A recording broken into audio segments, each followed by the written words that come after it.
Here's what no one tells you about making a career change in midlife or in mid-career. You don't need to start from scratch. You don't necessarily need to go back to school, and you certainly don't need to take a massive pay cut.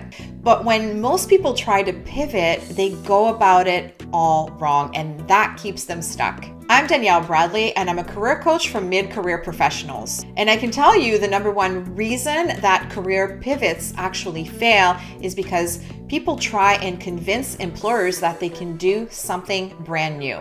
But really what they should be doing is showcasing the things that they've done in their career that actually translate to the pivot that they're trying to make. So today I'm going to share with you how you can properly position a career pivot if that's what you want to do. So the way that most people go about approaching a career change is something that goes like this. I've been in sales for the last 15 years and now I want to go into marketing. I've never done it, but I'm a quick learner. But what employers hear in this case is this person has never done this job before. They're going to need a lot of training. They're going to make mistakes. Then they might actually realize that they don't really like it and they're going to leave. And we will have wasted all of this time and money getting them up to speed in this role. Of course, that's not the story that you want to tell. Here's what you actually want to do. You position yourself as the person who has solved similar problems just in a different context. So you're not asking them to take a chance on you. You're showing them the proof that you can do the job because you've done very similar things before and have been able to deliver very similar outcomes and results than what they're looking for. That's a big difference. So one of the big mistakes that I see people make when they're trying to make this pivot is they're using the exact same resume for the new role than what they've been doing for the majority of their career. And that just does not work. Let me give you an example. If you're in finance and you want to move into a role that's more strategy and you're using your finance resume to do that, the employer is not going to be able to connect the dots. They'll look at your resume and fail to see the areas of your experience that fit the strategy role. Your job is to make it very obvious to them so that they don't have to do the work of connecting the dots with your resume and your experience and see how that might be relevant to what they're looking for. They won't do it.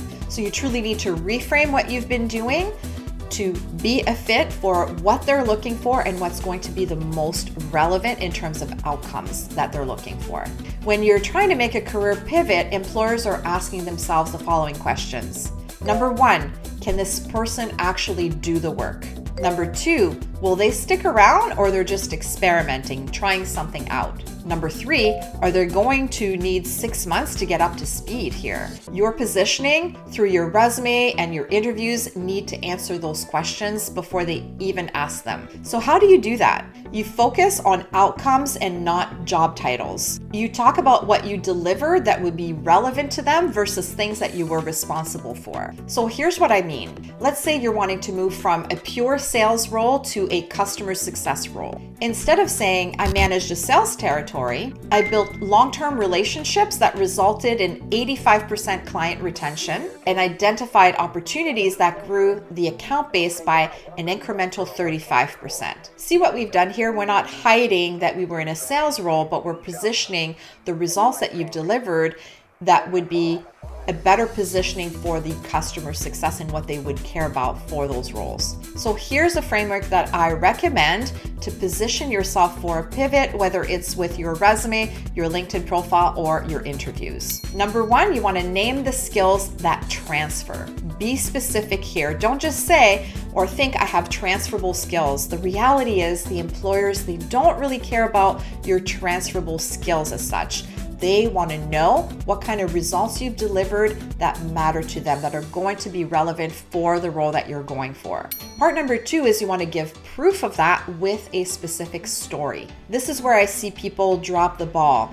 They'll say they have the skills and they'll talk in theory in the interviews without giving the specific stories that are relevant and similar to what they're interviewing for. You need concrete examples, a situation where you use the skill that they're looking for and you delivered a specific outcome. It's okay if it's not the exact same context as the role that you're interviewing for, as long as it's relatable, it's tangible, and it's similar. Part 3 is you want to connect it to what they need. This is the bridge.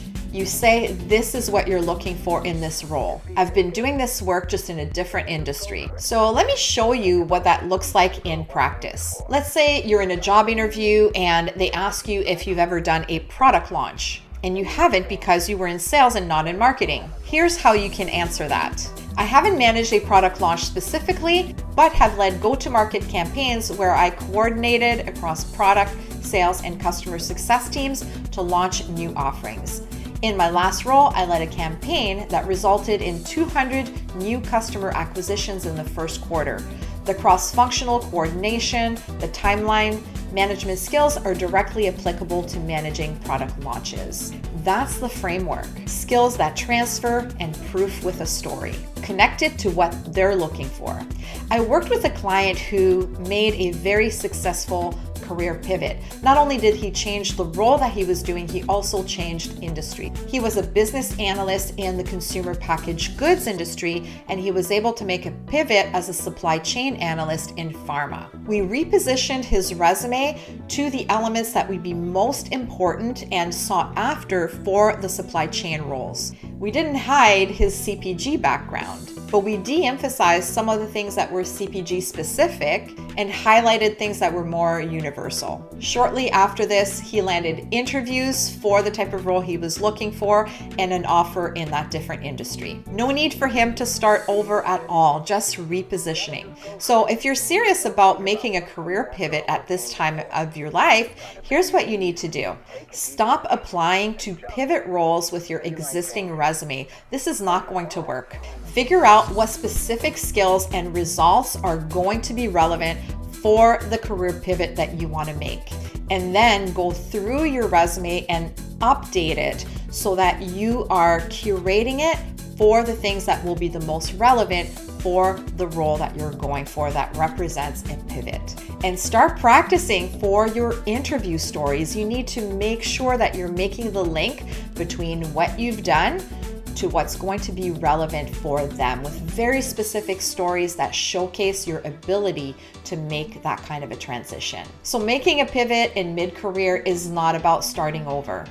It's about reframing what you've already done and repositioning your resume, your LinkedIn profile, your interview stories in a way that they can see that you clearly will be able to deliver very similar results for them.